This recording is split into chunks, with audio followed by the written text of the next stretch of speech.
Do the Cardinals even have the slightest chance to make the playoffs this season? Let's play a little devil's advocate here because we ain't got nothing else to do on the bye week. So here's Cardinal fans who are losing our minds amidst the 2-5 depressing ass season. Let's talk about it. Welcome back to Cardinals Daily. I'm Eddie Law. Tap the sub, the like, the bell, leave a comment. Let's get right to it. Do the Cardinals have a chance at the playoffs? Like I said, devil's advocate. Let's talk about how they can still do it, right? So the Cardinals aren't really dead, right?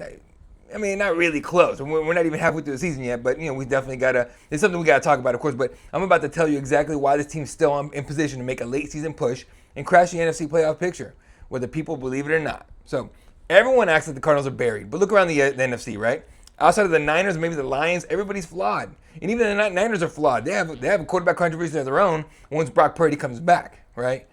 The Cowboys are inconsistent. The Eagles are clearly beatable. The Seahawks, Commanders, Panthers, Bears, Giants, they're all in the same messy pile for the most part. 9 wins, maybe even 8, depending. You could sneak into that 7th seed, right? It's not about being perfect. It's about being alive when Thanksgiving hits, right? And the Cardinals are only losing games by 1 score every week or less. That's not a dead team. That's a team with 1 spark away from flipping the script. Now, 5 straight losses, okay, I get it. All by 4 points or less. Yeah. That doesn't scream rebuild and we're dead. That screams a move away from being dangerous. How about that, right? This team fights, this team competes, and they just can't close, right? And that's been the recurring theme every week. Cannot close the show. We're not closers at all. You fix that one problem, an elite pass rusher, a legitimate running back, one with a killer instinct somewhere, maybe a new offensive coordinator, and suddenly everything changes overnight. So you give this team a Breece Hall, Daniel Hunter, Max Crosby, if that's even possible, Parsons-type presence. And these one-score heartbreaks turn into wins instantly. And don't forget, Kyler can be back any minute. Or Jacoby Brissett keeps the offense calm and controlled. Both quarterbacks are capable of stacking wins with the right support, right? Now, here's the last piece. The schedule's not a death sentence, right? It's going to be tougher, 100%, but it's not like we're going to lose every single game. Let me take it back. It's not like we're guaranteed to lose every single game, right? The Cardinals still have multiple matchups coming against beatable teams, fringe wildcard teams. So if they get that spark against Dallas in Week 9, for example, that might be the ignition point. That might be what we need. 1 heater, 3 straight wins, and suddenly this team is 6-5, right back in the mix of a playoff push. It happens every year in the NFL. Somebody wakes up late and goes on a run. So why not us, right? So no, the Cardinals are not completely out of it. Well, maybe a move away, a flip, a moment away from being a legit playoff threat. And if we make it, everyone's going to be like, oh, they're going to say they should have seen it coming. This team is way closer to being a problem than people realize, right? That's just the way I see this thing. It's got to be, and I get it. We're silver lining here. Maybe we're, looking the Mr. Brightside stuff here. But it's just, we got to think this way. We really want to make it. Now, why we won't make the playoffs? It's actually not hard to figure out, right? Now, do we really believe this is going to happen? It's a tough one to believe, and if you look at the fact that Gannon refuses to see the light on Petzing or Kyler, and beyond that, the front office doesn't see that Gannon just isn't good at rallying the troops and putting his players in the best spot to be successful. That's literally a coach's job, is put your players and your personnel in the right spots to be successful. It's literally the same mantra. Every coach that gets hired says the same BS thing, in every opening press conference, right? Or every hiring press conference. I gotta put my guys in the right spots. Gannon can't do it. He hasn't been able to do it, right? And you can make whatever excuse you want about it, but I think he might be the reason why we miss the playoffs. If not, he is the reason why we're gonna miss the playoffs more than likely. But the team's not making the playoffs in 2025, more than likely. But certainly not what we're seeing right now, right? Not the way we're unable to finish games. Not with this coaching staff still searching for answers 7 weeks in. People want to talk about how close we are, but that doesn't matter in the NFL when you keep losing the same damn way every week. The narrative is, well, you lost 5 straight by 1 score. That means we're competitive. Sure, it is. But what it really means is you can't finish. That might be worse, right? That might be worse than not being competitive. That's actually systematically worse because it means you don't have a closer, that you don't have a killer instinct. We definitely don't. And you don't have elite coaching adjustments. You just find new ways to lose. Or like us, you find the same ways to lose, right? Elite teams find new ways to win. 5 close losses is not encouragement. It's an exposed flaw. And that flaw is mental, cultural, strategic, personnel-wise. That doesn't flip on accident. It doesn't. You got to make moves. This staff has cost this team games. 4th and 1 sneak failures. Solo blocking Micah Parsons like idiots. No in-game adjustments. The same script, same mistakes, no urgency whatsoever. Thank you, Petsy and Gannon. Now, Gannon keeps saying, we'll get it fixed. Drew Petsy keeps acting like this is some preseason experimentation, and the Cardinals aren't losing because of talent. They're not. They're losing because of structure. And structure just doesn't magically morph and discipline, into discipline in November. We're in October. We're a couple weeks away from November. You earn that discipline that weeks 1 through 3. And right now the Cardinals have no identity. It's a fatal problem in the NFL. Now, yeah, the NFC is wide open, but only for killers, man. For teams who close, for teams with an alpha pass rusher, for teams who don't stall drives in the fourth quarter every week. And the Cardinals we aren't that. We're not right now, right? We're close, but close teams don't make playoffs. The clutch teams make the playoffs, right? And until this team proves it can finish a big moment, not survive it, but finish it, we're just going to be that fun, gritty losing team that's going to end up in the lottery, and not the lottery. It's an NBA term, but we're going to end up in the early in the first round with another pick that we're inevitably going to waste on a quarterback, and this garbage crop of quarterbacks coming out of college this year. All right, the Cardinals don't need hope. They need a miracle at this point to pull it off with this coaching staff in control. And as that moment comes, until they prove that they can win a high-pressure game, they're not a playoff team, flat out. Right? They're close, sure, but close is still 0-5 in the last 5 games, right? And the NFL doesn't care about almost. Only cares about wins. Only cares about wins. So what do we need? I talked about Breece Hall yesterday. I said we need Breece Hall. That is the guy. We get him, and we have an offensive a piece on offense. Now with James Conner gone, and honestly, he might be a better fit than James Conner. I think he could be, right? On defense, I've asked for Trey Hendrickson. I asked for Micah Parsons earlier in the year, and of course, he went to the Packers.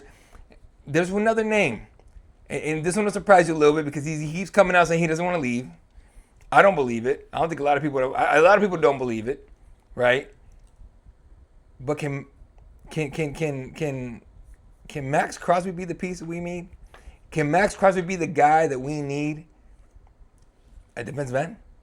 Look, he's the most important non-quarterback Arizona could possibly trade for, really, right? Forget skill guys, forget draft picks, forget patience. If the Cardinals want to transform from scrappy, dangerous, almost there, into a legitimate NFC threat this season, I think Crosby's the move. I think Monty needs to make that call. This team doesn't lose because they're bad. They lose because they can't finish, right? For closing time and everything. We're over on everything in closing, right? So, and I keep beating a dead horse every single day. I feel like we're not closing. You guys know this just as well as I do. 5 straight losses, literally a definition of a team screaming, we need a closer. Crosby's built in a lab for this, right? 14.5 sacks last season, 90-plus pressures, plays every snap like a psychopath. And he looks like he's having fun on top of it, even with a losing team like the Raiders. And he wins games by himself sometimes, it seems, right? So you know what the Cardinals are missing? Fear.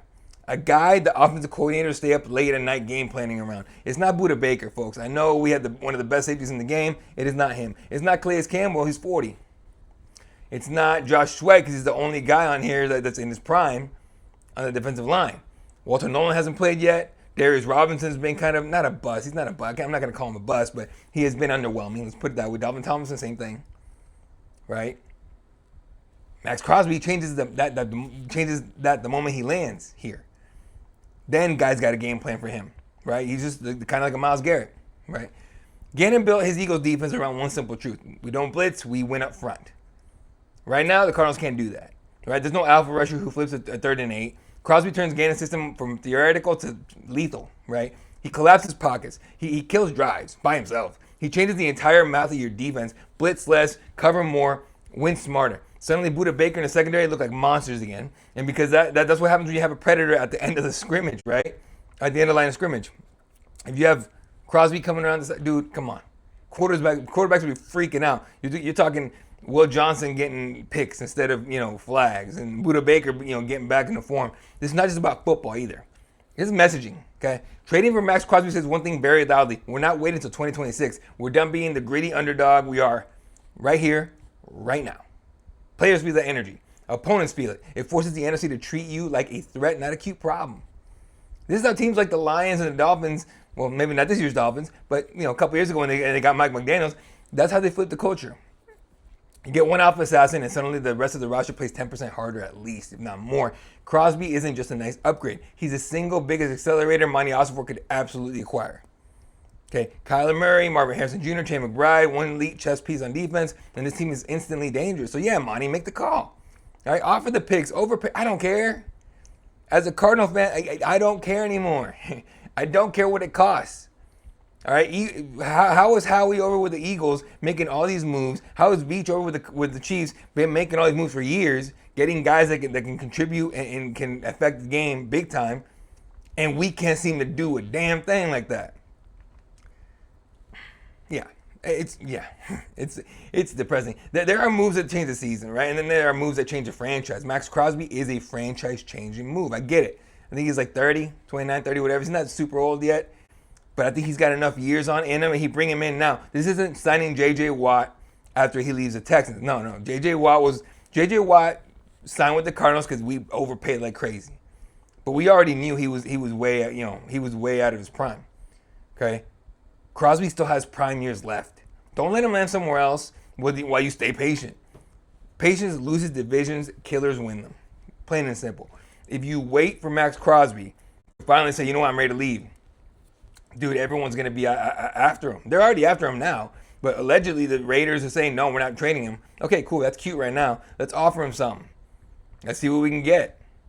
I think Max Crosby would love to come here and rush the quarterback with Josh Sweat on the other side. And hopefully Walter Nolan starts playing and everything. And he might even be the guy that gets guys like Darius Robinson to get their heads out of their ass. To get guys like Devin Tomlinson to open up and get back in break through the offensive line. It might be. He might be the guy that Calais Campbell can be like, yeah, you know what, you get most of the snaps, dog. I'll be in there for a couple snaps and be super effective with it. He might be that, right? Look, as a Cardinal fan at 2-5 right now, I'm just looking for answers here. I think we all are. I think we all are looking for a reason to believe in this team. Because right now we don't have not one reason to believe in this team. Not one. Outside of, we're only losing by so many points. I mean, we go to week 9, we go to the Cowboys, and we lose by 4 points again. Like, it's going to be a joke at that point. We're going to be the butt of all jokes if we're not already. So, something to think about there, folks. I'm hoping we make a move for somebody because it's just bad out here. I'm sick of I'm sick of the BS, man. I really am. Comments on Friday, of course. That's going to do it for this episode of Cardinals Daily. I made it loud. Don't forget to hit the sub, tap the like, hit the bell, leave a comment. I'll see you guys all tomorrow. Go Cardinals.